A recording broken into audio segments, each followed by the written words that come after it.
Zlatá růže. V dávném království daleko odsud žila princezna Sofie. Byla nejen nesmírně krásná, ale také moudrá a laskavá. Mnoho princů se ucházelo o její ruku, ale její otec, král, měl podmínku. Jen ten, kdo mi přinese vzácnou zlatou růži, si smí vzít mou dceru za ženu. Král byl nešťastný člověk. Před mnoha lety přišel o syna Adriana a od té doby byl stále smutný. Snad jen ta zlatá růže by mu mohla pomoci. Zlatá růže byla kouzelná květina, která rostla na vysoké hoře. Nikdo však nevěděl, kde. Mnozí princové se vydali na cestu, ale žádný růži nenašel. Lidé začali věřit, že zlatá růže je vlastně jen pohádka a že žádný muž tedy není hoden získat princeznu Sofii za ženu. Jednoho dne uspořádal král bál, na který pozval všechny urozené prince z okolí. Na svém vraném koni dorazil i princ Felix. Byl statečný a měl dobré srdce. Když poprvé spatřil princeznu Sofii, o něm měl úžasem. Byla to nejkrásnější dívka, jakou kdy viděl.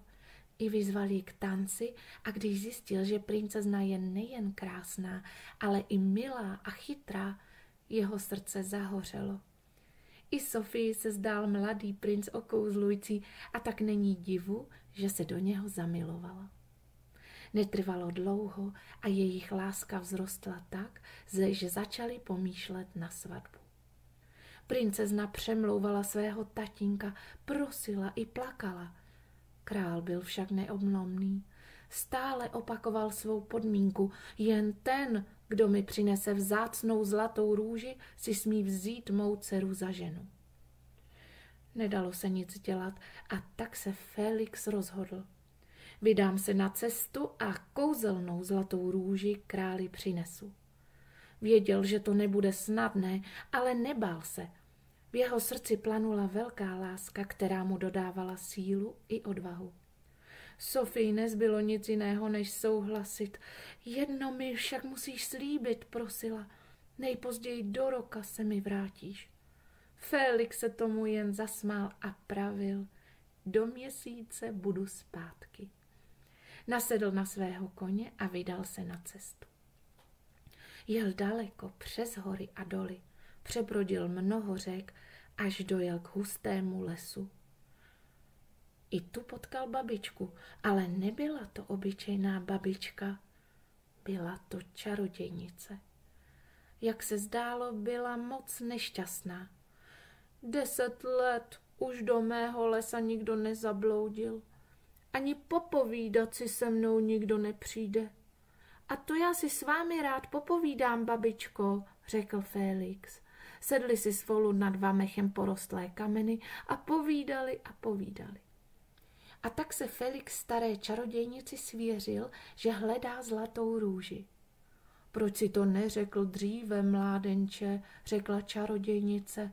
Já přece vím, kde zlatou růži hledat, ale musíš být opatrný, je to velmi nebezpečné. Mnozí předešli tobě, ale žádný neuspěl.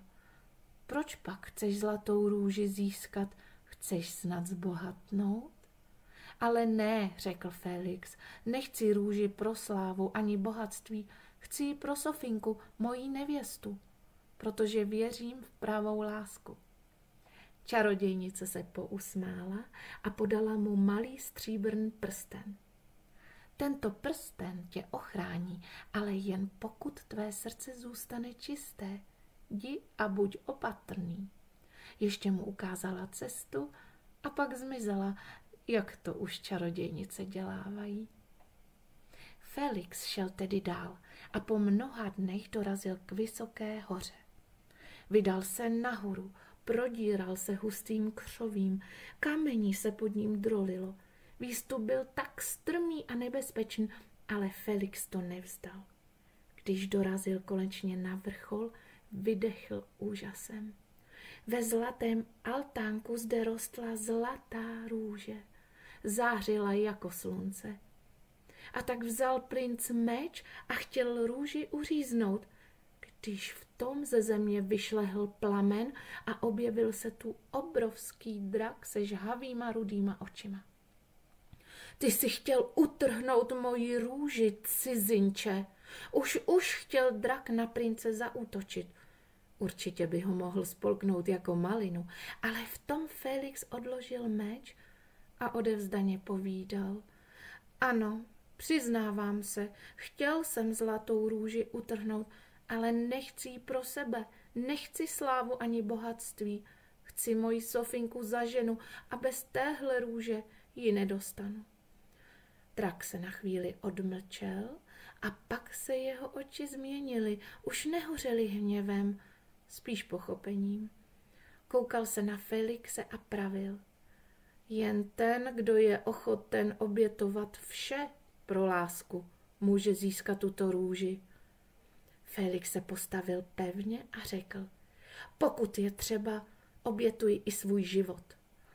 Něco takového drak ještě nikdy neslyšel. Přesto ti svou růži nedám, pravil.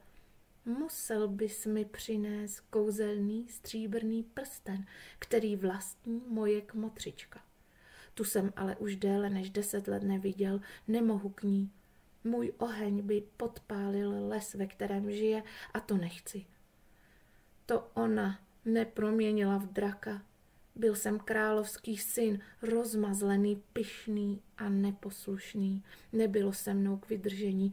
Můj otec požádal kmotřičku čarodějnici o pomoc. A tak jsem se stal drakem. Ale já jsem se změnil a teď chci být dobrým člověkem.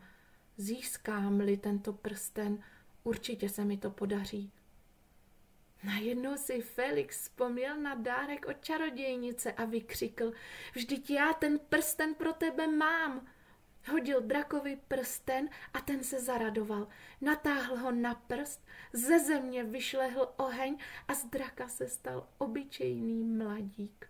Měl takovou radost, že začal poskakovat jako malé dítě. Nakonec ustoupil a sám utrhl růži. Podal jí Felixovi a pravil, zde je tvá růže pro Sofii, milý švagře. Vyšlo najevo, že drak je Adrián, ztracený královský syn, kterého král už 10 let postrádá. A tak přesně za měsíc se Felix s růží v ruce ke své Sofince vrátil. O to větší však byla radost, že sebou přivedl i ztraceného králova syna. Princezna Sofie nevěděla, kterého z mládenců má objímat dříve. Král objal svého napraveného syna a děkoval Felixovi za jeho vysvobození. Brzy se slavila velká svatba. Všichni byli pozváni, samozřejmě i hodná čarodějnice. Již se na ní král, který ji krutost trestu dlouho nemohl odpustit, nezlobil. Takovou krásnou a radostnou svatbu snad ještě v království neměli. A tak se Felix stal králem, Sofie královnou a žili spolu šťastně až do smrti. A co Adrián? Taky se oženil, ale s jinou princeznou a v jiném království. Ale to už je zase jiný příběh.